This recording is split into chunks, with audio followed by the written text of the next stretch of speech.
El olor de las bugambilias siempre ha sido para mí el perfume de la paz, un aroma dulce, casi embriagador, que se mezclaba con el aire tibio de Tepoztlán y el murmullo de las chicharras al atardecer. Ese era el olor de mi santuario, de mi refugio, de la quinta que había construido no con ladrillos y cemento, sino con madrugadas enteras cubiertas de harina, con el ardor del azúcar hirviendo y con el peso de 30 años de soledad y determinación. Aquella tarde de viernes, mientras mi viejo Mercedes se deslizaba por la carretera serpenteante, anhelaba ese olor más que nunca. La semana en la Ciudad de México había sido un torbellino de reuniones con los administradores de mis pastelerías, Dulce Legado. Un papeleo interminable que me recordaba por qué, a mis 65 años, había decidido dar un paso al costado y entregar la dirección. Quería el silencio. Quería caminar descalza sobre el césped que Néstor, mi fiel cuidador, mantenía como una alfombra de terciopelo. Quería sentarme en mi terraza con una taza de té de canela y ver cómo el sol se escondía detrás del teposteco, pintando el cielo de naranjas y violetas. Mi paz, mi recompensa. Al girar en el camino de tierra que conducía a la entrada del refugio de bugambilias, algo me inquietó. La reja de hierro forjado, que normalmente Néstor mantenía cerrada con celo, estaba abierta de par en par. Un mal presentimiento, frío y agudo, se deslizó por mi espina dorsal. Avancé despacio y entonces los vi. 3 coches que no reconocía. 2 de ellos camionetas de lujo y un sedán deportivo. Estaban aparcados de cualquier manera sobre mi césped, dejando surcos de llantas en la tierra húmeda. Y luego lo oí. No era el murmullo de las chicharras, era el golpe sordo y repetitivo de un reggaetón vulgar, una música que vibraba en el aire y parecía ensuciar la pureza del valle. Mi corazón empezó a latir con una fuerza desagradable. Aparqué mi coche a un lado, bajo la sombra de un amate, y bajé sintiendo cómo mis piernas flaqueaban. El jardín, mi orgullo, era un campo de batalla. Había latas de cerveza vacías esparcidas cerca de mis rosales, una toalla mojada colgaba de una de mis estatuas de cantera y un grupo de niños que nunca había visto corrían gritando, persiguiendo una pelota que golpeaba una y otra vez contra el delicado muro cubierto de enredaderas. Caminé hacia la casa, sintiendo las miradas curiosas de extraños que bebían y reían en mi terraza. Eran la familia de mi nuera, Vanessa. Los reconocí vagamente de la boda de mi hijo y de alguna que otra reunión navideña incómoda. Y entonces ella apareció en el umbral de la puerta principal. Vanessa. Estaba vestida con un diminuto bikini y un pareo transparente, sosteniendo una copa de vino blanco, posando como si fuera la anfitriona de una fiesta en su propia casa. Me vio, y la sonrisa de sus labios no vaciló, al contrario, se ensanchó con una arrogancia afilada. Vaya, vaya, dijo, su voz goteando un sarcasmo que no se molestó en ocultar. Miren quién decidió aparecerse. La reina madre en persona. Algunos de sus familiares rieron por lo bajo. Me detuve a unos metros de ella, sintiendo cómo la sangre me subía al rostro. Vanessa, dije, esforzándome por mantener mi voz firme. No sabía que vendrían este fin de semana. Ramiro no me comentó nada. Ella soltó una risita, un sonido agudo y desagradable. ¿Comentarte? ¿Por qué tendría que comentarte? Ramiro y yo decidimos que ya era hora de que esta casa tuviera algo de vida. Siempre está sola, acumulando polvo. Su madre, una mujer de mirada dura y boca pequeña, se acercó por detrás. ¿Es ella?, le preguntó a Vanessa, mirándome de arriba abajo como si yo fuera un insecto. Vanessa asintió, sin apartar sus ojos de los míos. Se acercó un paso más, invadiendo mi espacio personal, su perfume barato chocando con el aroma de mis flores. Y entonces, con una voz lo suficientemente alta para que todos en la terraza la oyeran, soltó las palabras que se clavarían en mi memoria para siempre. La verdad no sé ni a qué vienes. Ya estás muy vieja para tener esta casa, entrégasela a tu hijo de una vez. El silencio que siguió fue más ruidoso que la música. Sentí decenas de ojos sobre mí, juzgándome, esperando mi reacción. Vi el triunfo en la mirada de Vanessa, la humillación que había planeado y que ahora saboreaba. En ese instante no sentí tristeza, ni siquiera sentí rabia. Sentí un frío glacial, una claridad repentina y aterradora. Me enderecé, la miré fijamente a los ojos, y con una calma que ni yo misma sabía que poseía respondí: «Esta sigue siendo mi casa, Vanessa». Y sin decir una palabra más, me di la vuelta y empecé a caminar de regreso a mi coche, cada paso resonando con la promesa silenciosa de una guerra que ella, en su estúpida arrogancia, acababa de declarar. Entré en la casa como una extraña en mi propia tierra. El aire estaba viciado, una mezcla empalagosa de perfume barato, humo de cigarro y el olor a carne quemada que provenía de la parrilla. Mi sala, normalmente un espacio de calma y orden con sus muebles de madera tallada y sus cojines de lino, era ahora un caos de toallas húmedas, zapatos tirados y vasos a medio consumir que dejaban cercos pegajosos sobre mis mesas de caoba. La hermana de Vanessa, una versión más joven y estridente de ella, estaba recostada en mi sofá favorito con los pies descalzos sobre los cojines, hablando a gritos por su celular. Ni siquiera me miró cuando pasé. Caminé hacia la cocina, el corazón de mi hogar, y lo que vi me revolvió el estómago. La encimera de granito, que yo pulía cada día hasta que brillaba, estaba cubierta de restos de comida, salpicaduras de grasa y botellas vacías. Habían usado mi batería de cocina de cobre, un regalo que mi difunto esposo me había hecho, para cocinar algo que se había pegado y quemado en el fondo, dejando una mancha negra y rebelde. Pero fue la vajilla lo que me rompió algo por dentro. Mi vajilla de Talavera, pintada a mano, cada pieza única, una colección que me había llevado años completar, estaba apilada en el fregadero, sucia, algunas piezas ya desportilladas por el trato descuidado.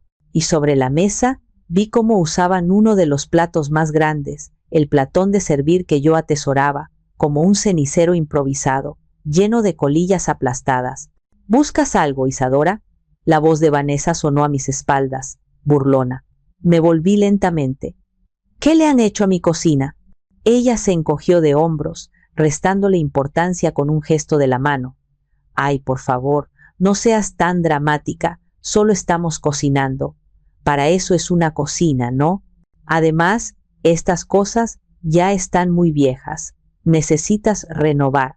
«Estas cosas viejas», repliqué, mi voz temblando a pesar de mis esfuerzos, «tienen más historia y valor que todo lo que llevas puesto». La sonrisa de Vanessa se borró, reemplazada por una mueca de desprecio. «El valor se lo das tú en tu cabeza. Para el resto del mundo solo es loza vieja, como su dueña». La madre de Vanessa entró en ese momento, secándose las manos en uno de mis paños de cocina bordados. «Vanesita, el tío Horacio pregunta si tienes más de ese tequila añejo que sacaste». Vanessa me lanzó una mirada desafiante antes de contestar. «Claro, mamá, está en la cava. Dile que se sirva lo que quiera. Al fin y al cabo, esta casa pronto será de la familia, así que hay que disfrutarla». Luego se volvió hacia mí. «Como oyes, estamos aquí para quedarnos. Deberías irte acostumbrando». Me presentó al resto de su familia con un formalismo insultante. «Les presento a Isadora, mi suegra», decía, arrastrando la palabra suegra como si fuera una enfermedad. «La dueña, por ahora». Cada palabra era una pequeña daga, lanzada con precisión para herirme frente a su público. Su clan, sus monos voladores, me observaban con una mezcla de lástima y diversión. Yo era el espectáculo, la vieja patética que se aferraba a sus glorias pasadas, mientras la nueva generación, más vibrante y merecedora, tomaba el control. No les di el gusto de verme flaquear. Mantuve la barbilla en alto, los miré a todos, uno por uno, grabando sus rostros en mi memoria, Eran cómplices, todos ellos, de la humillación. Su silencio era su consentimiento, su diversión, su sentencia. Mi hijo, Ramiro, apareció entonces, saliendo del pasillo que llevaba a las habitaciones. Llevaba unos shorts de playa y una camiseta arrugada, y en su rostro había una expresión de incomodidad, de cobardía. Cuando sus ojos se encontraron con los míos, los desvió al instante, clavándolos en el suelo como un niño culpable. «Mamá, ¿qué haces aquí? Creí que venías la próxima semana». La pregunta era estúpida y ambos lo sabíamos. Yo venía a mi casa, ese era mi derecho. Él era el que estaba fuera de lugar. «Ramiro, ¿puedes explicarme qué significa esto?», pregunté, mi voz sonando más dura de lo que pretendía. Señalé el desorden, la música, la gente. Él se pasó una mano por el pelo, un gesto nervioso que tenía desde pequeño. «Bueno, es que Vanessa quería invitar a su familia, ya sabes, para que se distraigan. Su tío acaba de pasar por un mal momento y decidieron que mi casa era el balneario perfecto para su terapia familiar». Lo interrumpí, el sarcasmo goteando de mis palabras. «Sin consultarme, sin siquiera avisarme». «Ay, ya vas a empezar», intervino Vanessa, acercándose y tomando a Ramiro del brazo en un gesto posesivo. «Ramiro es tu hijo, ¿no? Lo que es tuyo es suyo, y lo que es suyo es mío. Así funcionan las familias normales, ¿o no te enteraste?». Ramiro no dijo nada. Se quedó ahí, atrapado entre su esposa y su madre, y eligió el silencio.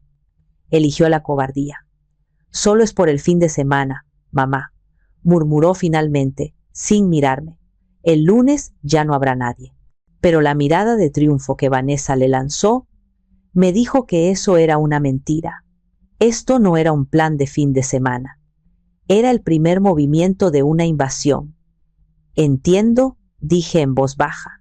No había nada más que hablar. Discutir con ellos frente a su público solo les daría más munición para su burla. Yo no era una mujer de escándalos. Mi fuerza residía en la estrategia, no en los gritos. Sentí el corazón encogerse en mi pecho. No era la invasión de mi casa lo que me dolía.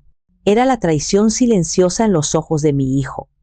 El hijo por el que había amasado miles de panes, por el que había renunciado a mi propia vida durante décadas. Me miró, una súplica silenciosa en su rostro, pidiéndome que no hiciera una escena, que aceptara la humillación para evitarle un momento incómodo. Y yo, por última vez, se lo concedí. «Creo que lo mejor será que me vaya», anuncié con una calma que los sorprendió a todos. «No quiero interrumpir su reunión». Vanessa sonrió, una sonrisa victoriosa y cruel. «Me parece una excelente idea. Te ves cansada. Deberías descansar». Me di la vuelta, y mientras caminaba hacia la puerta, escuché a la hermana de Vanessa decir en un susurro audible: «Pobrecita, ya está chocheando». No miré atrás. Salí de mi casa, de mi refugio, con la dignidad intacta, pero con el alma hecha pedazos por el único hombre al que le había entregado mi vida entera. La cobardía de mi hijo fue la primera puñalada. Mientras conducía sin rumbo por las calles empedradas de Tepoztlán, buscando un hotel donde pasar la noche, mi mente se rebeló contra el presente y se refugió en el pasado. Las imágenes de Vanessa y su familia se disolvieron, reemplazadas por el recuerdo vívido de una cocina diminuta en un apartamento alquilado en la colonia Narvarte. Tenía 35 años y acababa de enviudar. El mundo se me había venido encima. Un castillo de naipes derrumbado por un infarto fulminante que se llevó a mi esposo, dejándome con un niño de 10 años y una montaña de deudas. Recuerdo el silencio de esa casa. Un silencio que pesaba, que olía a ausencia. Y en medio de ese silencio, la vocecita de Ramiro preguntando: «¿Ahora qué vamos a hacer, mamá?». Esa pregunta fue mi motor. No me permití llorar, no me permití caer. Esa misma noche saqué las viejas recetas de mi abuela, las que me había enseñado en su pueblo de Hidalgo, y empecé a amasar. Amasaba el dolor, la incertidumbre, el miedo, y de ese amasijo de sentimientos salió el primer pan de nata, dorado y perfecto. Al día siguiente lo vendí entre los vecinos, y luego otro y otro más. Mi apartamento se convirtió en una panadería clandestina. Me levantaba a las 4 de la mañana para que el pan estuviera listo cuando la gente salía a trabajar. Ramiro, mi pequeño socio, me ayudaba a empacar en bolsitas de papel estraza. Recuerdo sus manitas, siempre manchadas de harina, y sus ojos somnolientos, pero llenos de orgullo. «Huele a ti, mamá», me decía, y ese era todo el pago que necesitaba. Pero no era solo trabajo duro, era estrategia. Escuchaba a mis clientas. Una quería un pastel de 3 leches como el de su abuela. Otra soñaba con unas conchas que no fueran secas, y yo se los hacía. Personalizaba cada pedido. Anotaba todo en una libreta. Aprendí de contabilidad leyendo libros de la biblioteca. Aprendí a negociar con los proveedores de harina y huevo, regateando cada centavo como si me fuera la vida en ello, porque me iba la vida en ello. Un día, una señora muy elegante, esposa de un empresario que vivía en la calle de al lado, probó mi rosca de Reyes. Quedó fascinada. «¿Dónde tienes tu pastelería, mujer?», me preguntó. «En mi cocina», le respondí con timidez. Ella se rió. «Con este talento, tu cocina debería ser el local más grande de Polanco». Esas palabras se quedaron grabadas en mi mente. Polanco. Sonaba como un sueño inalcanzable, pero empecé a ahorrar. Cada peso extra iba a una lata de galletas escondida debajo de mi cama. Dejé de comprarme ropa, reparaba mis zapatos una y otra vez. Todo era para el sueño de dulce legado, el sueño de darle a Ramiro el futuro que su padre le habría dado. Esa tarde, sentada en la impersonal habitación de un hotel boutique, el contraste me golpeó con la fuerza de un puño. La mujer que había construido un imperio desde la nada, la que había enfrentado a proveedores y sindicatos, la que había convertido la harina y el azúcar en seguridad y patrimonio, era la misma mujer que acababa de ser humillada y expulsada de su propia casa por una arribista y un cobarde. La ironía era tan amarga que me quemaba la garganta. Los recuerdos seguían llegando, como piezas de un rompecabezas que finalmente encajaban, formando una imagen clara y dolorosa de la traición. Recordé la boda de Ramiro y Vanessa hace 10 años. Fue una celebración por todo lo alto en el Museo Casa de la Bola. Yo la pagué, cada centavo. Quería que mi hijo tuviera la boda de sus sueños, y Vanessa, por supuesto, tenía sueños muy caros. Insistió en el lugar, en el banquete, en las flores importadas. Yo accedí a todo, cegada por la felicidad de ver a mi único hijo casarse. El único punto en el que intenté poner mi toque personal fue en su vestido. Mi mejor amiga de toda la vida, Adela, es una costurera excepcional. Le pedí que le hiciera el vestido a Vanessa como mi regalo personal. Adela puso su corazón en ello. Fue una obra de arte. Pero recuerdo la expresión de Vanessa cuando se lo probó. Una sonrisa tensa, un «está lindo, gracias, Isadora». El día de la boda, se puso un vestido de diseñador carísimo que había comprado a mis espaldas. Fue un regalo de una tía lejana. No podía despreciarlo, me dijo con una dulzura falsa. Adela y yo nos miramos, y en ese momento supe con quién se había casado mi hijo. Pero lo dejé pasar. Por Ramiro, siempre por Ramiro. Luego vinieron las visitas a la quinta. Al principio, Vanessa se deshacía en halagos. «¡Qué paraíso, suegra! ¡Qué buen gusto tiene! Ramiro tiene tanta suerte». Pero poco a poco, los halagos se convirtieron en sugerencias. «¿No has pensado en poner una alberca más grande? Sería ideal para los niños. Y si tiramos ese muro, le daría más luz a la sala». Y la frase que se repetía constantemente, como una gota de agua perforando una piedra: «Es un desperdicio que esta casa tan grande esté vacía la mayor parte del año, con lo que nos vendría bien a nosotros un lugar así para que los niños corran». Yo sonreía y cambiaba de tema. Pensaba que era solo una charla ociosa, la ambición natural de una mujer joven. Nunca imaginé que detrás de esas palabras se estaba tejiendo un plan. Nunca creí que mi propio hijo pudiera ser cómplice de un deseo tan mezquino. Ahora, todas esas escenas se reproducían en mi mente con una claridad cruel.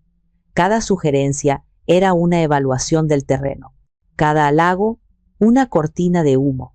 Habían estado planeando esto durante años, esperando el momento adecuado, esperando a que yo fuera lo suficientemente vieja y débil para dar el golpe. La mujer del hotel me llamó para confirmar si quería servicio a la habitación. Le dije que no con una voz que no reconocí como la mía. Colgué el teléfono y me miré en el espejo. Vi las arrugas alrededor de mis ojos, el cabello plateado en mis sienes. Vi a una mujer de 65 años. Y por primera vez me pregunté si ellos tenían razón, si quizás ya estaba demasiado vieja para luchar. La noche fue una larga vigilia, un desfile de sombras y recuerdos en la penumbra de la habitación del hotel. Apenas dormí. A las 6 de la mañana, mientras el primer rayo de sol se filtraba por la ventana, me levantó un impulso, una necesidad imperiosa de entender. No podía ser tan simple. No podía ser solo un capricho de fin de semana. Tenía que haber algo más. Mi mente, la misma mente que había diseñado planes de negocio y estrategias de expansión, empezó a trabajar, a buscar patrones, a conectar puntos. Y fue entonces cuando mi teléfono sonó. Era un número desconocido, pero algo me dijo que contestara. Señora Isadora, ¿me recuerda? Soy Néstor, de la Quinta. La voz de mi cuidador sonaba nerviosa, casi clandestina. Néstor, claro que sí. ¿Sucede algo? ¿Está todo bien? Hubo una pausa. No, señora, no está todo bien. Por eso la llamo. No debería.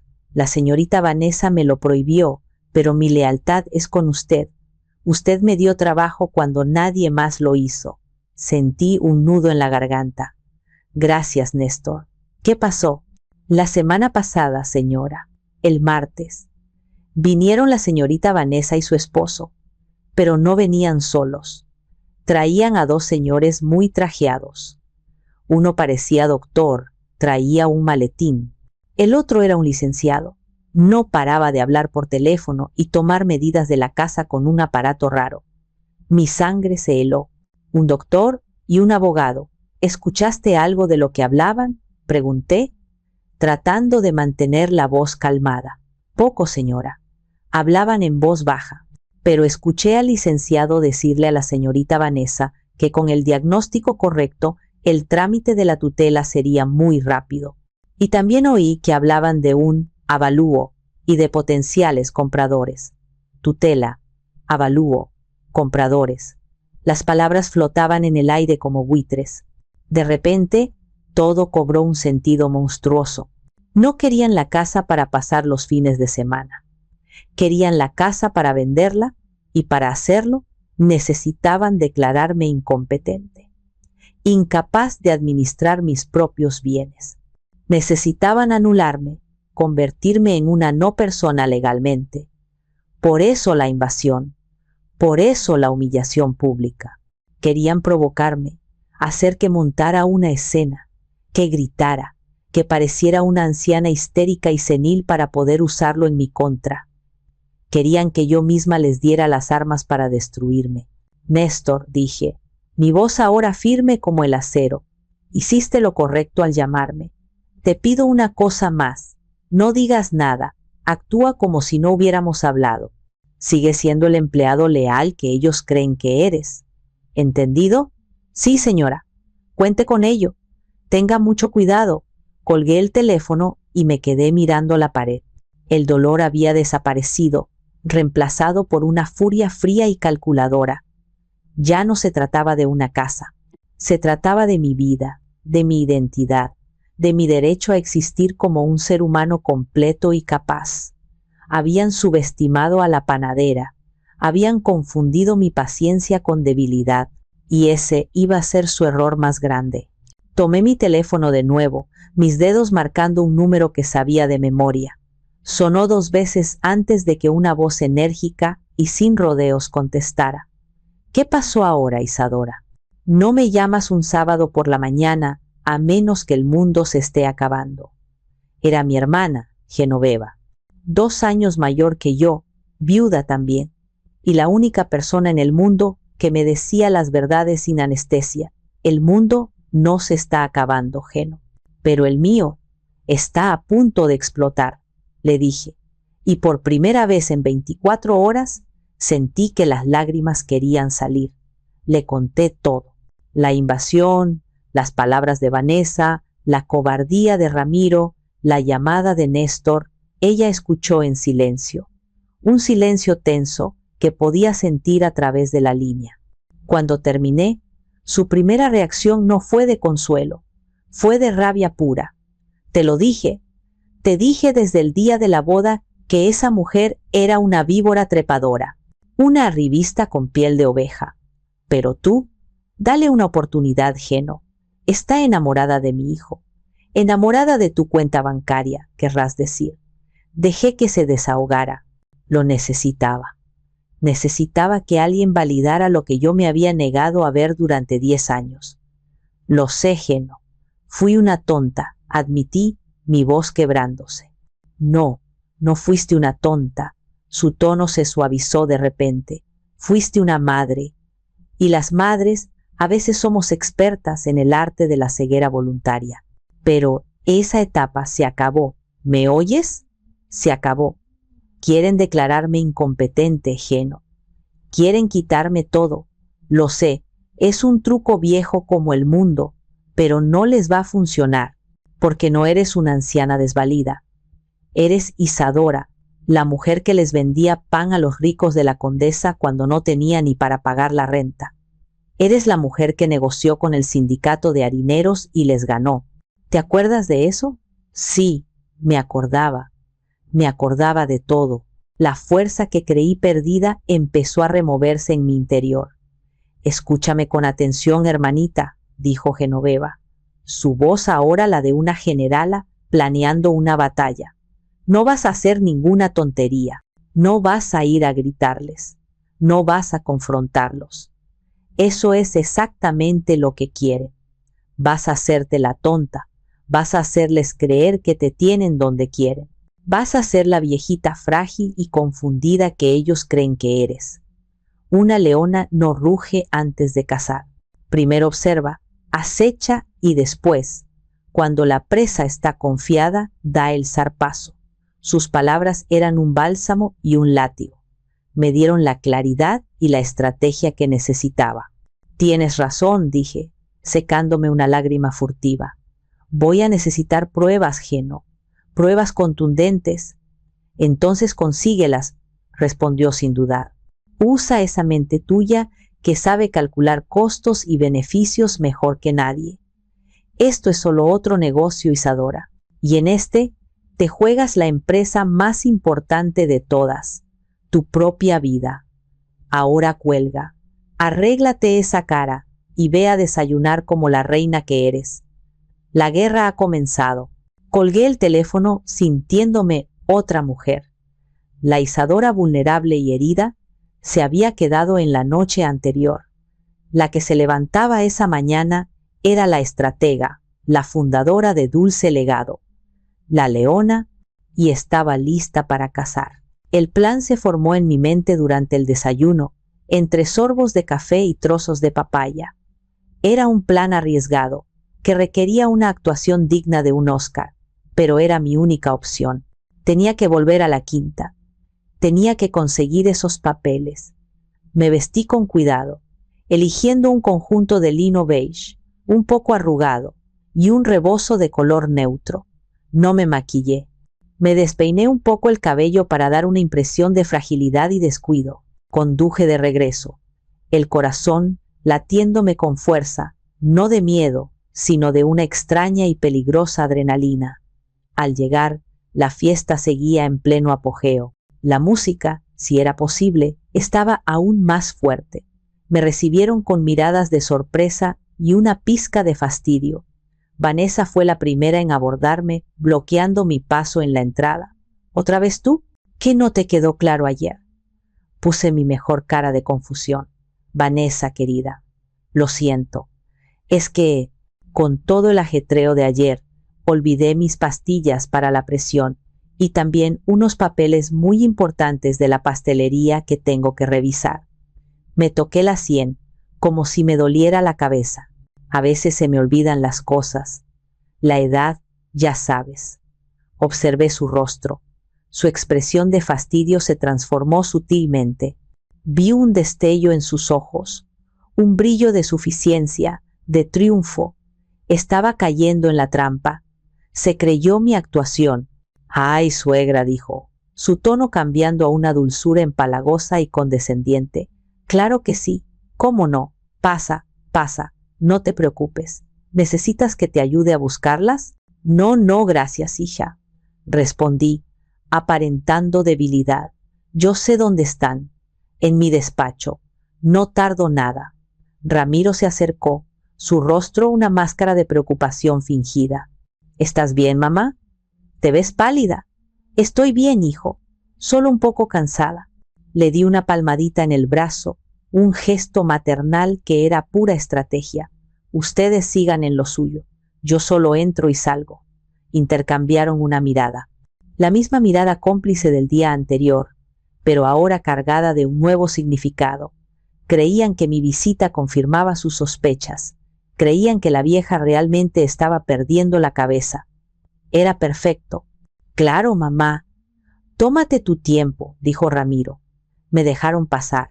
Mientras caminaba por el pasillo hacia mi despacho, sentí sus ojos clavados en mi espalda. Los imaginé sonriendo, susurrando entre ellos que el plan estaba funcionando mejor de lo esperado.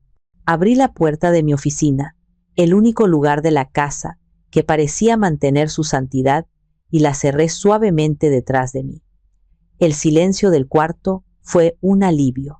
Me acerqué a mi escritorio de cedro, el corazón martillándome contra las costillas. Ahora venía la parte más difícil. Mi despacho siempre había sido mi fortaleza. Las paredes estaban forradas de libros, no de decoración, sino de consulta.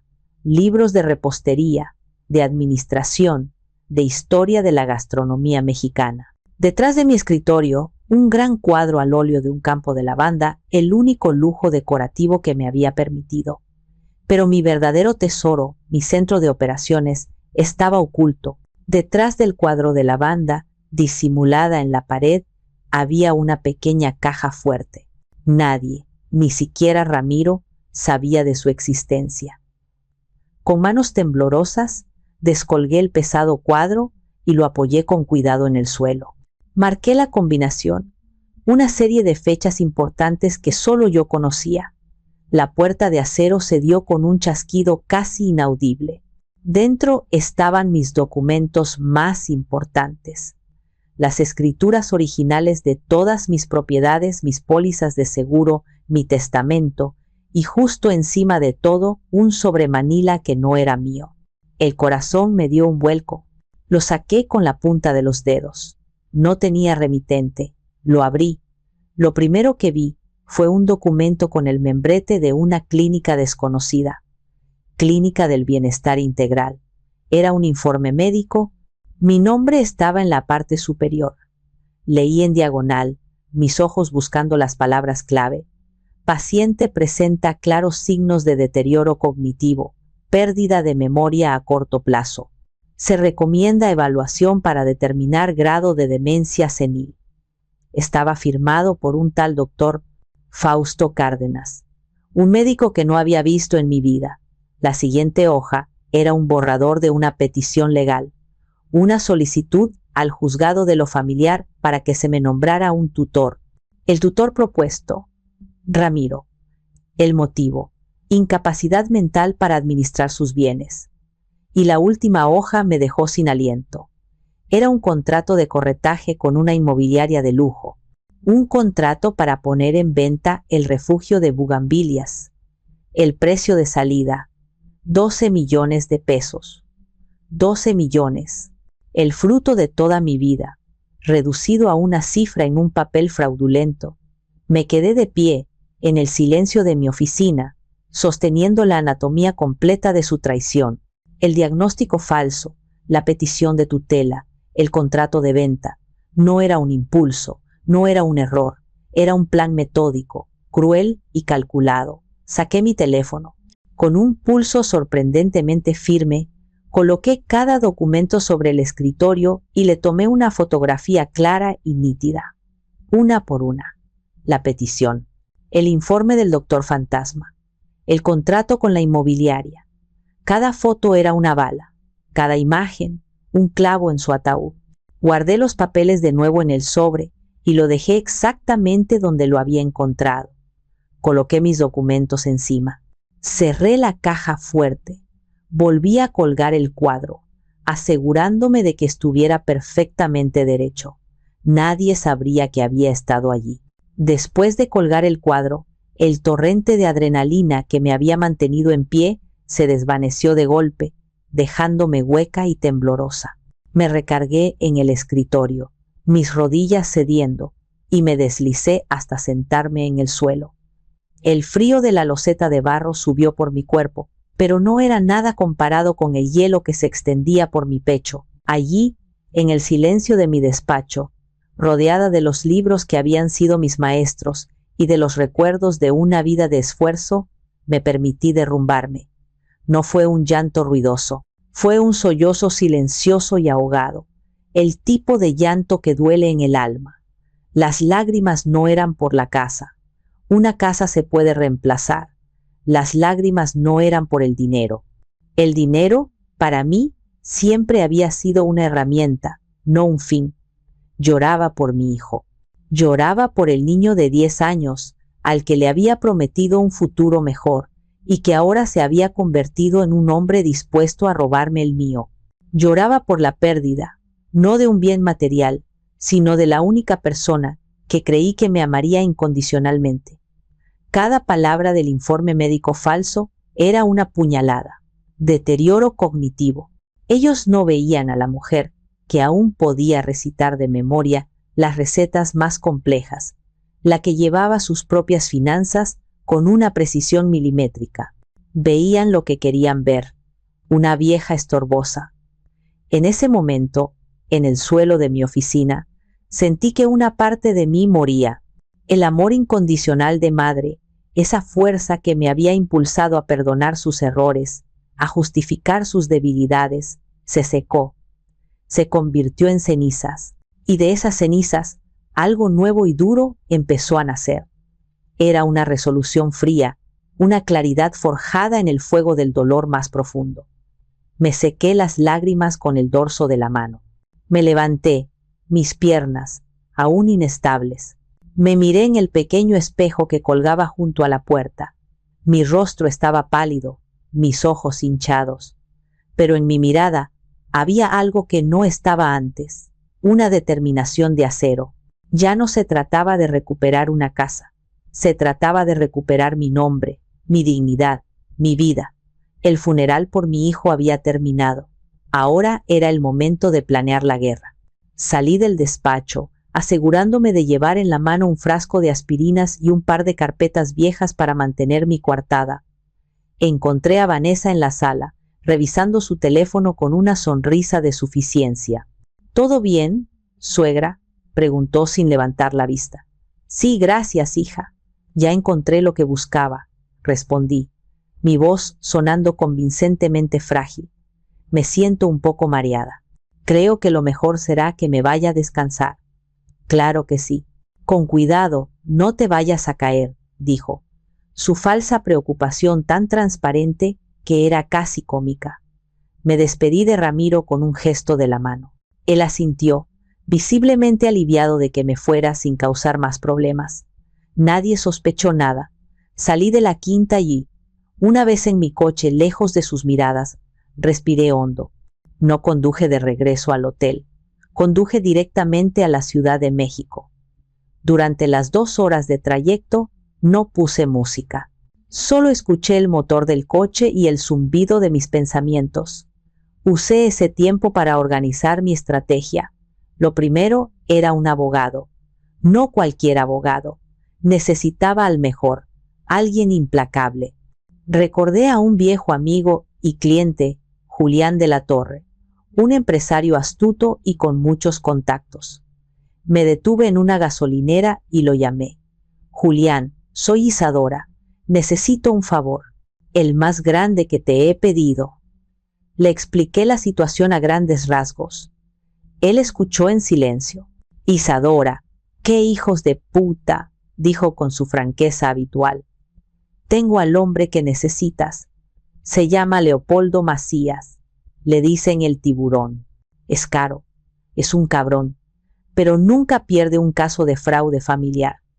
Te conseguiré una cita para hoy mismo. Fiel a su palabra, 2 horas después, estaba sentada en una imponente oficina en el corazón de Polanco. Leopoldo Macías era un hombre de unos 50 años, con un traje impecable y una mirada que parecía atravesar. Le mostré las fotos de los documentos en mi teléfono. Él las miró, ampliándolas, leyendo cada línea con una concentración absoluta. No mostró sorpresa ni indignación, solo un interés profesional y frío. Esto es oro puro, señora Crawford, dijo al fin, su voz grave y segura. Falsificación de documentos, tentativa de fraude, abuso de confianza. Tenemos un caso penal, no solo civil. Le conté sobre la llamada de Néstor. Sus ojos se iluminaron. Un testigo interno. Excelente. Y la invasión de la propiedad nos da la base para una orden de desalojo inmediata. Me explicó el plan de ataque. Un golpe doble, una demanda civil para recuperar la posesión de la casa y una denuncia penal que los tomaría por sorpresa. Quiero que entiendan, le dije, mi voz firme, que han cometido el peor error de sus vidas. Quiero que el costo de su traición sea tan alto que nunca puedan olvidarlo. El abogado Macías sonrió por primera vez, una sonrisa delgada y depredadora. Señora Crawford, dijo, creo que usted y yo nos vamos a llevar muy bien. Salí de la oficina del abogado sintiendo que el peso del mundo se había aligerado. Tener un plan, un aliado poderoso, me devolvió la fuerza. El siguiente paso era crucial. Tenía que tenderles la trampa final. Tenía que hacerles creer que habían ganado. Esa noche, desde mi apartamento en la ciudad, respiré hondo y marqué el número de Ramiro. Contestó al segundo tono, su voz teñida de una falsa preocupación. «Mamá, ¿estás bien?» Estábamos preocupados. «Estoy bien, hijo». «Solo cansada», respondí, inyectando un temblor en mi voz. Estuve pensando en lo que dijo Vanessa. Hice una pausa dramática. ¿Sobre la casa? ¿Sí? Su voz se llenó de una expectativa apenas contenida. Quizás tienen razón. Es una casa muy grande para mí sola, y yo ya no soy tan joven. Me cuesta mantenerla. Escuché un susurro al otro lado, Vanessa dándole instrucciones. «Mamá, hacemos esto por tu bien», dijo Ramiro, recitando su guión, «para que no tengas preocupaciones». «Lo sé, hijo, lo sé», suspiré. «Necesito pensarlo un poco más, pero creo que podríamos llegar a un acuerdo, por el bien de la familia, por mis nietos». «Claro, mamá, eso es lo mejor», exclamó, el alivio y el triunfo evidentes en su voz. «Tú descansa. Hablamos en la semana para ver los detalles». Colgué el teléfono. El anzuelo había sido mordido. Sabía exactamente lo que pasaría a continuación. Y no me decepcionaron. A la mañana siguiente, el domingo, el perfil de Instagram de Vanessa, que yo seguía discretamente a través de una cuenta anónima, se convirtió en un festival de arrogancia.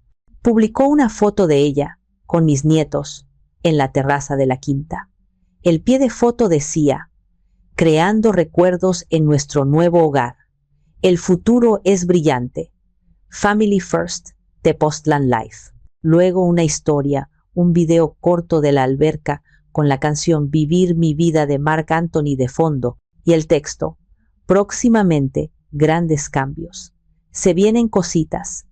Cada publicación era una prueba más para mi abogado, cada hashtag una palada de tierra sobre su propia tumba digital. Estaba tan segura de su victoria, tan cegada por su codicia, que no vio la red que se estaba cerrando a su alrededor. Se sentía intocable. Y esa, precisamente, era la sensación que yo necesitaba que tuviera antes del golpe final. La dejé disfrutar de su efímero triunfo. La dejé celebrar en mi casa, beber mi vino, dormir en mi cama, porque sabía que, muy pronto, el único sabor que tendría en la boca sería el de la amarga derrota. El lunes por la mañana recibí otra llamada de Néstor. Su voz era aún más cautelosa que la primera vez. Señora, perdone la molestia, pero hay algo más que creo que debe saber. ¿Qué sucede, Néstor? Ayer, durante la fiesta, vi a la señorita Verónica, la hermana de la señorita Vanessa. Estaba en el comedor cuando creía que nadie la veía. Abrió la vitrina donde usted guarda la platería y vi cómo envolvía en una servilleta el juego de cubiertos de plata que le regaló su difunto esposo. Luego lo guardó en su bolso. Robo. Ahora también eran ladrones comunes. La bajeza de sus actos parecía no tener fondo. Gracias por tu valentía, Néstor, le dije, mi voz llena de una gratitud sincera. Necesito pedirte un último favor. ¿Estarías dispuesto a declarar esto ante un juez si fuera necesario? Hubo un momento de silencio. Sabía que le estaba pidiendo mucho. Estaba arriesgando su trabajo. Por usted, señora Isadora, lo que sea. Esa gente no tiene vergüenza. Con esta nueva información llamé al abogado Macías. Tenemos un robo, le informé. Pude casi oír su sonrisa depredadora a través del teléfono. Esto se pone cada vez mejor, señora Crawford. Añadiremos el cargo de robo a la lista. Esa misma tarde, el plan de vigilancia entró en acción. Macías envió a un equipo de técnicos de seguridad a la quinta. La excusa oficial era una revisión rutinaria del sistema de alarma que yo había solicitado la semana anterior. Ramiro y Vanessa, confiados en su victoria inminente, no lo cuestionaron. Los técnicos, en realidad expertos en contrainteligencia, instalaron discretamente cámaras y micrófonos de alta definición en las áreas comunes, la sala, el comedor, la cocina y sobre todo, la terraza. La gente se vuelve estúpida cuando cree que ha ganado, me había dicho Macías. Van a darnos todo lo que necesitamos en bandeja de plata. Y tenía razón. La espera fue corta. El viernes siguiente, Vanessa decidió organizar otra fiesta. Esta vez no era una invasión familiar, sino una celebración con sus amigos, la gente a la que desesperadamente quería impresionar. Era su fiesta de presentación como la nueva señora de la quinta, y nosotros teníamos asientos en primera fila para el espectáculo. El sábado por la noche me senté con el abogado Macías en su sala de juntas, que parecía un centro de comando de la NASA. En una pared, varias pantallas mostraban en tiempo real las imágenes de las cámaras de la quinta. El audio era nítido. Vanessa, vestida con un vestido rojo brillante, era la estrella de su propio show. Sostenía una copa de champán, riendo a carcajadas, rodeada de un grupo de mujeres con rostros estirados y sonrisas falsas. Y entonces nos dio el regalo que estábamos esperando. Una de sus amigas le preguntó, ¿y qué tal la suegra? ¿No puso peros para soltar esta maravilla de casa? Vanessa soltó una carcajada despectiva. ¡Ay, por favor! La pobre ya no da para más. Está senil. El otro día vino y ni se acordaba a qué había venido. Tuvimos que ayudarla a encontrar sus pastillas. Mintió con un descaro absoluto. Todas rieron. El doctor dice que es cuestión de meses para que ya no reconozca a nadie. Ramiro, pobrecito, está sufriendo mucho, pero tuvo que tomar el control. Era por su propio bien. Luego, para el deleite de su audiencia, se levantó y empezó a imitarme, encorvando la espalda y caminando con pasos temblorosos. ¿Dónde están mis papeles? ¿Han visto mis llaves?, decía con una voz chillona y caricaturesca. La humillación era tan cruel, tan visceral, que sentí una punzada de dolor, pero la ira la superó. En otra pantalla vimos a Ramiro en la parrilla, hablando con un grupo de hombres. Uno de ellos le dio una palmada en la espalda. «Felicidades, compadre, te sacaste la lotería con esta propiedad». Ramiro sonrió, una sonrisa incómoda pero complacida. Bueno, había que hacerlo. Mi mamá nunca entendió lo que es tener ambición, siempre con su mentalidad de panadera. Era hora de que este lugar pasara a manos de alguien que sí supiera aprovecharlo. Mentalidad de panadera. Las palabras me golpearon. La misma mentalidad que le había pagado la universidad, que le había comprado su primer coche, que le había dado el enganche para su apartamento. Esa mentalidad que ahora despreciaba era el cimiento sobre el que él estaba parado mientras se burlaba de mí.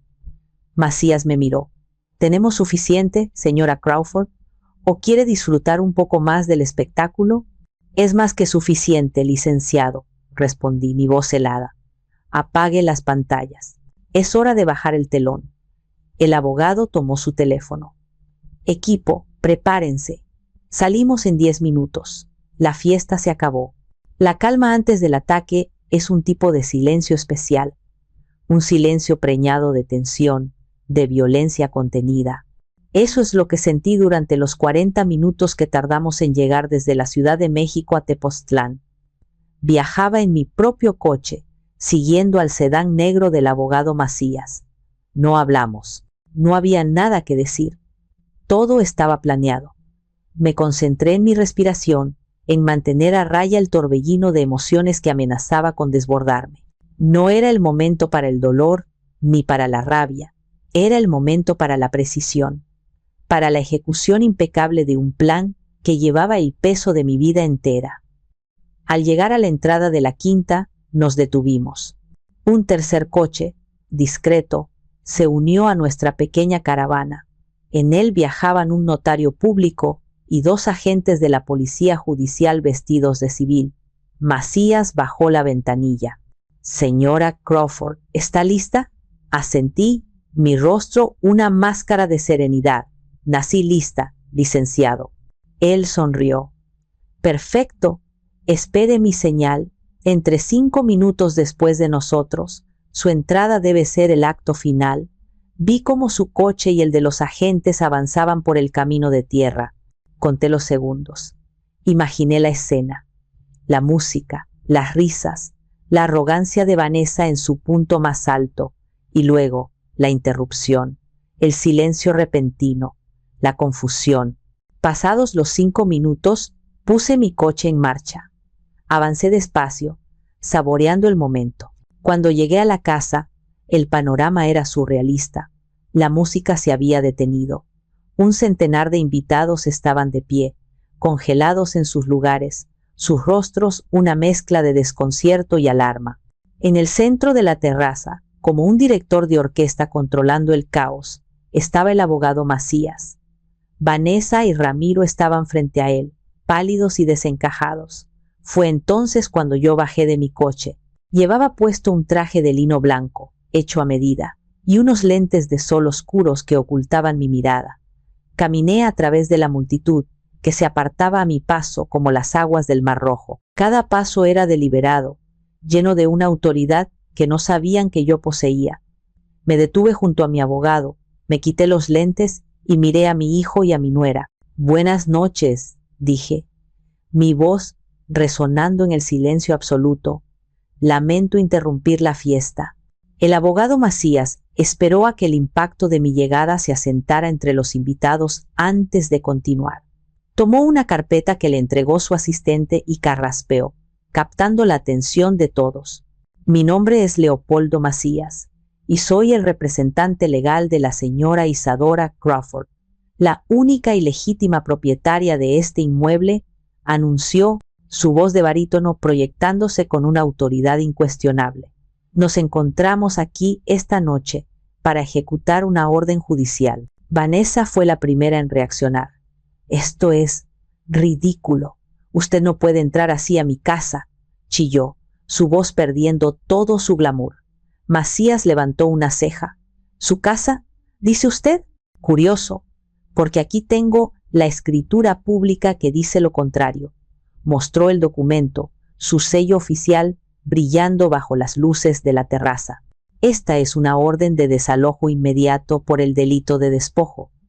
Tienen exactamente una hora para retirar sus pertenencias personales y abandonar la propiedad. Un murmullo de shock recorrió a los invitados. «No puede hacernos esto», gritó Ramiro, dando un paso al frente. «Soy su hijo, tengo derechos». «Los derechos de un hijo no incluyen invadir la propiedad de su madre, señor Crawford», replicó Macías con frialdad. «Pero esto va más allá de un simple desalojo». Abrió otra carpeta. «También estoy aquí para notificarles que la Fiscalía General de Justicia ha abierto una carpeta de investigación en su contra por los delitos de tentativa de fraude, falsificación de documentos privados y asociación delictuosa». Los rostros de Vanessa y Ramiro pasaron de la palidez a un tono ceniciento. Los invitados empezaron a retroceder, distanciándose de la pareja como si tuvieran una enfermedad contagiosa. «Esto es un malentendido», balbuceó Vanessa. «Mi suegra.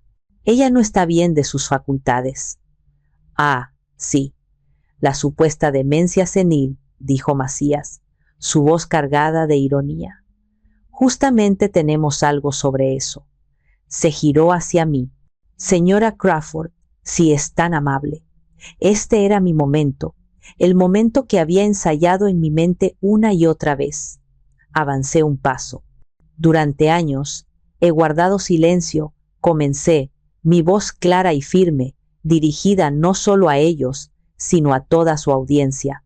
«He tolerado desprecios, he justificado manipulaciones, todo por el amor que le tengo a mi hijo, pero el amor no es un cheque en blanco para la crueldad y la traición». Miré directamente a Vanessa. «Ustedes no solo invadieron mi casa, invadieron mi vida. Planearon despojarme de mi patrimonio, el trabajo de 30 años, usando la mentira más vil, que he perdido la razón». Luego miré a Ramiro. «Y tú, hijo mío, lo permitiste, fuiste cómplice. Te convertiste en un ladrón que intenta robarle a su propia madre». La humillación era palpable. El juicio no se estaba llevando a cabo en un tribunal, sino allí mismo, en mi terraza, bajo la mirada atónita de sus amigos. La fiesta de Vanessa se había convertido en su propio tribunal público. «Mentirosa, está loca, no sabe lo que dice», gritó Vanessa, su rostro descompuesto por la rabia y el pánico. «Díganles, Ramiro, diles que nuestra abogada dijo que todo era legal». Ramiro estaba paralizado, su boca abriéndose y cerrándose sin emitir sonido. El abogado Macías sonrió. «Hablando de locura», dijo en voz alta. Hizo una seña a su asistente, un joven discreto que hasta ese momento había permanecido en segundo plano. El asistente se acercó con una gran pantalla de televisión portátil y la colocó en el centro de la terraza, enchufándola a una extensión. «Como los señores Crawford parecen tener problemas de memoria», continuó Macías, «decidimos traerles un pequeño recordatorio de sus propias palabras y acciones». En la pantalla apareció la imagen nítida de la fiesta de la noche anterior, grabada por las cámaras ocultas. Los invitados ahogaron un grito colectivo. Vimos a Vanessa, en todo su esplendor, con su vestido rojo, contándole a sus amigas cómo yo estaba senil y cómo se desharían de la casa en cuanto tuvieran la tutela. Y entonces llegó el momento culminante. Su imitación cruel y grotesca de mí, encorvándose, fingiendo temblar, con su voz chillona: «¡Ay, dónde dejé mis pastillas!». La humillación era absoluta. Sus propias amigas la miraban con una mezcla de horror y desprecio. El silencio era tan denso que se podía cortar con un cuchillo. La cámara siguió rodando, mostrando a Ramiro en la parrilla, denigrando mi mentalidad de panadera y presumiendo de cómo él iba a aprovechar la propiedad. La evidencia era irrefutable, vomitada por sus propias bocas, para que todo su círculo social la viera. Vanessa se tapó la cara con las manos, emitiendo un sonido ahogado, entre un sollozo y un grito. Su mundo, construido sobre apariencias y mentiras, se estaba desmoronando en tiempo real. Todos sus invitados, las personas a las que había querido impresionar, eran ahora testigos de su bajeza.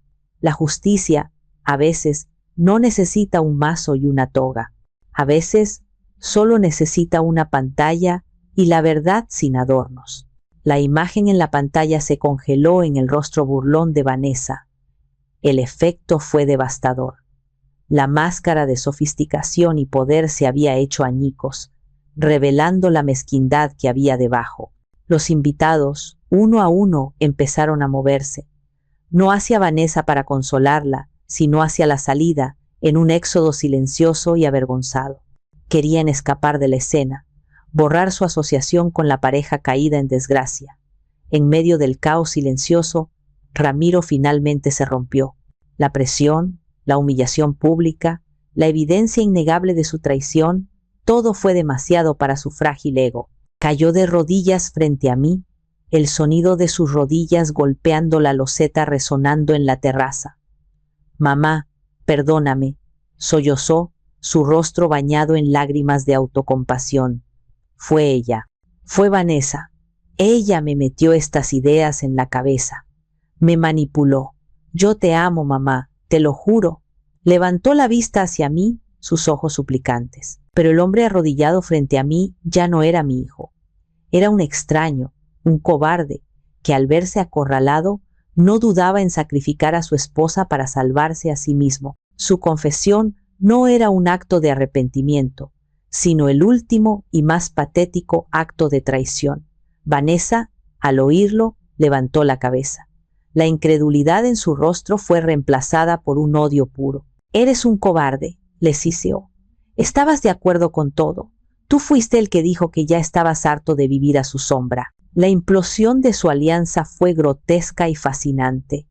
Se devoraban el uno al otro frente a la audiencia que quedaba. Yo los observé, pero ya no sentía nada, ni dolor, ni rabia, ni siquiera lástima. Solo un vacío inmenso, una distancia gélida.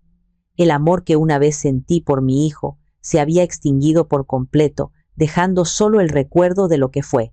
Me acerqué a él, que seguía arrodillado en el suelo. Me incliné, no para abrazarlo, sino para que solo él pudiera oírme. «Es demasiado tarde para eso, Ramiro», le susurré, mi voz tranquila pero cortante como un cristal roto. «Hoy no solo perdiste una casa, me perdiste a mí». Me enderecé y me volví hacia el abogado Macías, ignorando por completo los sollozos de mi hijo. «Licenciado», dije con voz clara, «proceda». Los dos agentes de la policía judicial, que habían permanecido discretos hasta ese momento, dieron un paso al frente. «Señor, señora», dijo uno de ellos con voz neutra pero firme, «tienen 1 hora para desalojar el inmueble. Les pedimos que lo hagan de manera ordenada». La orden, dicha en voz alta, sacó a todos de su estupor. Lo que siguió fue un espectáculo caótico y humillante. Los pocos invitados que quedaban se apresuraron a recoger sus cosas y a huir sin siquiera despedirse. Vi a la madre y a la hermana de Vanessa meter ropa en bolsas de basura a toda prisa, sus rostros una mezcla de pánico y furia. «¿No vas a hacer nada?», le gritaba la madre a Vanessa, que seguía en estado de shock. «Nos van a echar a la calle como a perros». La familia de Vanessa, sus monos voladores, ahora la culpaban del desastre. Su alianza, basada en el beneficio mutuo, se disolvió en el momento en que el beneficio desapareció. Ramiro se levantó, su rostro demacrado. Empezó a ayudar a meter cosas en los coches, moviéndose como un autómata, sin mirar a nadie. El notario público, mientras tanto, caminaba por la casa con una libreta, haciendo un inventario rápido de los daños y de los objetos de valor, bajo la supervisión de Néstor, quien señalaba con una dignidad silenciosa los destrozos en su amado jardín. Yo me senté en uno de los sillones de la terraza, el mismo desde el que Vanessa había presidido su fiesta. Desde allí, observé el éxodo de los usurpadores. Observé cómo el glamour falso se desvanecía, dejando al descubierto la vulgaridad y la desesperación, No sentí placer, no sentí venganza. Sentí una extraña y melancólica paz. Era el final de una era, el final de la ilusión de una familia que nunca fue real. Cuando el último coche se fue, llevándose a la familia rota y a sus sueños de grandeza robada, un silencio profundo descendió sobre la quinta. Un silencio limpio. El abogado Macías se acercó a mí. Se acabó, señora Crawford. La casa es suya de nuevo. Asentí.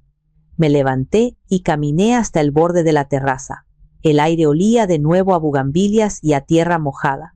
El cielo empezaba a teñirse de los colores del atardecer. Mi refugio me había sido devuelto. Pero yo ya no era la misma mujer que había entrado en él 2 días antes. La paz había regresado a la casa, pero la guerra dentro de mí apenas comenzaba a librarse. Las semanas que siguieron fueron un torbellino de trámites legales y llamadas telefónicas. El abogado Macías se movía con la eficiencia de un depredador. Las cuentas bancarias conjuntas de Ramiro y Vanessa fueron congeladas por orden judicial, a la espera de la resolución de la demanda por daños y perjuicios. La denuncia penal siguió su curso y fueron citados a declarar ante el Ministerio Público. La noticia del escándalo en Tepoztlán, aunque no llegó a los periódicos, corrió como la pólvora en su círculo social. Los amigos que los habían abandonado en la fiesta se encargaron de difundir la historia, adornándola con cada repetición. Vanessa, la aspirante a Socialité, se convirtió en una paria. Ramiro, en su trabajo, empezó a sentir la presión. Sus jefes, enterados del asunto familiar, lo miraban con desconfianza. El castillo de naipes que habían construido con tanto esmero se había derrumbado por completo. Un día recibí una llamada de Genoveva. Me enteré de que el doctor Fausto Cárdenas, el que firmó tu diagnóstico, ha sido suspendido por el Consejo Médico, me informó. Su voz llena de una satisfacción justiciera. Parece que no era la primera vez que vendía su firma al mejor postor. Tu abogado hizo un buen trabajo. El precio de su traición no era solo financiero, era social, profesional y moral. Estaban pagando con la moneda que más les importaba, su reputación. Yo, mientras tanto, me dediqué a sanar mi casa. Contraté a un equipo de limpieza profunda que trabajó durante 3 días para borrar hasta el último rastro de su presencia. Hice reparar los muebles arañados, reemplacé la vajilla desportillada y le pedí a Néstor que replantara las flores del jardín. Poco a poco, el refugio de bugambilias volvía a ser mi santuario, pero la paz exterior no lograba acallar el tumulto interior. Había ganado la batalla, pero a un costo terrible. Había perdido a mi hijo. Unas 3 semanas después del desalojo, Ramiro apareció en una de mis pastelerías en Polanco. Era un martes por la tarde, la hora de menor afluencia. Yo estaba revisando unos inventarios en mi pequeña oficina del fondo, cuando una de mis empleadas me avisó, su rostro lleno de incertidumbre. Señora, su hijo está aquí. Salí y lo encontré de pie en medio del local, con un aspecto terrible. Había perdido peso, tenía ojeras oscuras y la ropa cara que llevaba le colgaba como si fuera prestada. Me pidió hablar en privado. Lo conduje a la oficina. Tan pronto como cerré la puerta, se derrumbó, no de rodillas, como en la fiesta, sino en un llanto silencioso y adulto, un llanto de derrota. Mamá, ¿tienes que parar esto?, suplicó, su voz rota. Nos estás destruyendo. El abogado nos está desangrando.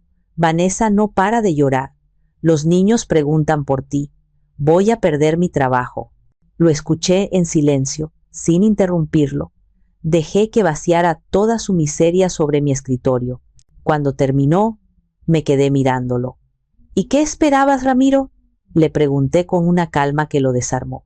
Que después de que intentaran robarme, declararme loca y humillarme, yo simplemente lo olvidara todo y les diera una palmadita en la espalda. Pero somos familia, exclamó, como si esa palabra fuera un amuleto mágico que pudiera borrarlo todo. La familia no hace lo que ustedes hicieron. Y tú, lo señalé con el dedo. Tú no eres la víctima aquí. Tú eres el arquitecto de tu propia ruina. Se quedó callado, sorprendido por mi dureza. Tu problema, Ramiro, continué, y las palabras que había guardado durante años finalmente salieron, nunca fue Vanessa. Ella solo fue el catalizador. Tu problema siempre fue tu propio resentimiento. No soportabas que tu madre, la simple panadera, tuviera más éxito que tú. No soportabas vivir a mi sombra, y en lugar de construir tu propio legado, decidiste que era más fácil intentar destruir el mío. Usaste a tu esposa como excusa para tu propia debilidad y tu propia codicia. Se quedó blanco como el papel. Le había dado justo en el centro de su inseguridad, en la herida purulenta que había envenenado su alma durante años. Eso no es verdad, susurró, pero su mirada lo desmentía. Sí lo es, afirmé, y ahora tienes que vivir con las consecuencias. Yo no voy a detener nada. La justicia seguirá su curso. Sal de mi tienda, Ramiro. Tienes suerte de que no te haya echado a patadas. Se levantó, derrotado. Antes de salir, se volvió. Nunca te lo perdonaré, mamá. No te preocupes, le respondí sin mirarlo. Yo ya te perdoné hace mucho tiempo. Pero perdonar no significa olvidar. Y mucho menos volver a confiar. Esa conversación con Ramiro fue un punto de inflexión. Me liberó de la última pizca de culpa que pudiera haber sentido. Su incapacidad para asumir su responsabilidad, su intento de seguir manipulándome a través de la lástima, me confirmó que había tomado la decisión correcta. Al día siguiente, llamé al abogado Macías y le di nuevas instrucciones. Fui a ver a mi notario de confianza y redacté un nuevo testamento. La estructura de mi legado cambiaría para siempre.